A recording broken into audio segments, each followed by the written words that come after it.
ローウォーズファンの皆様、おはようございます。今回の動画では、ギルドレイドの週末のボス戦について、お話をしようと思います。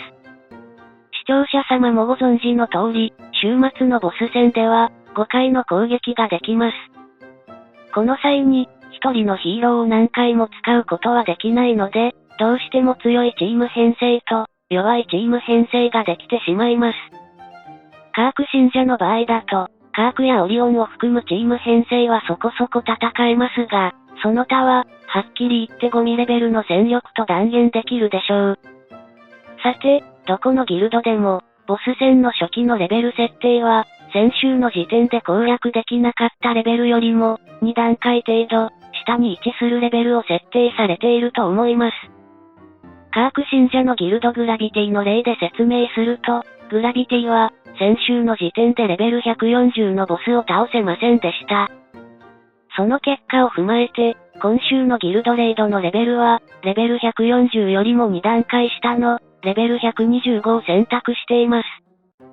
このように、やや低めのレベルを設定する理由は、5回のボス戦において、弱いチームで戦った際でも、ある程度のポイントを獲得可能にすることが目的なのです。このように、低いレベル設定で金曜日のギルドレイドのボス戦を迎えても、ガチガチに鍛え上げたチーム編成で戦ってしまっては、レベル125やレベル130のボスをあっという間に倒してしまいます。それを防ぐためにカーク信者のギルドでは、金曜日はできる限り弱いチーム編成のみで戦うように通達を出すことにしたのです。つまり、金曜日は、ゴミチームやカスチームで戦ってね、ということです。ギルド内でもトッププレイヤーの人の場合だと、どのレベルのボスにもダメージを与えることができますが、ギルド内の半数のギルドメイトにとっては、レベル140のボスからポイントを獲得するのは、至難の業なのです。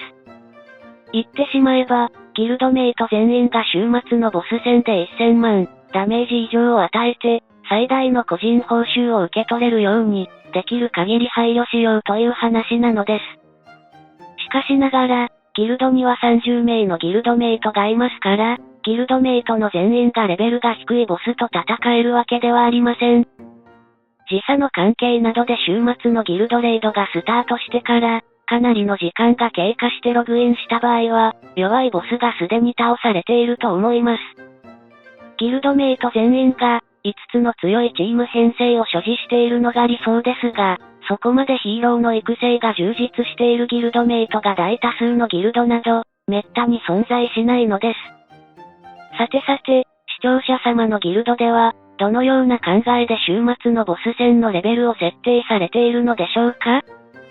カーク信者がいただいたコメントを読み返すと、ほとんどのギルドが、倒せなかったボスのレベルよりも2段階下のレベルを選択しているようです。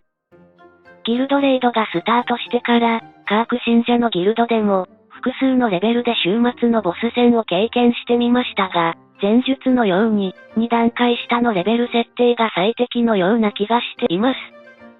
ちなみに、グラビティの公用語は英語ですが、どうしても確実に伝達したい要件がある際は、ギルドメイト全員の母国語に翻訳した文章を掲載するようにしています。ギルドメイトの中には、英語が苦手なのにもかかわらず、英語が公用語のギルドに加入しているギルドメイトが存在するのです。なぜならば、自分の母国語がヒーローウォーズのゲーム言語として設定されていない場合や、母国語ギルドがゴールドリーグなどの上位リーグに存在しない場合、仕方なく苦手な言語が公用語に設定されているギルドへ加入するしか、選択肢がないからです。国際ギルドの場合、こういった配慮を欠かすことができませんが、Google 翻訳を使ってコピペをするだけなので、大した労力を必要とするわけではありません。それでは、今回も動画を最後までご視聴していただき、ありがとうございました。また次回の動画でお会いしましょう。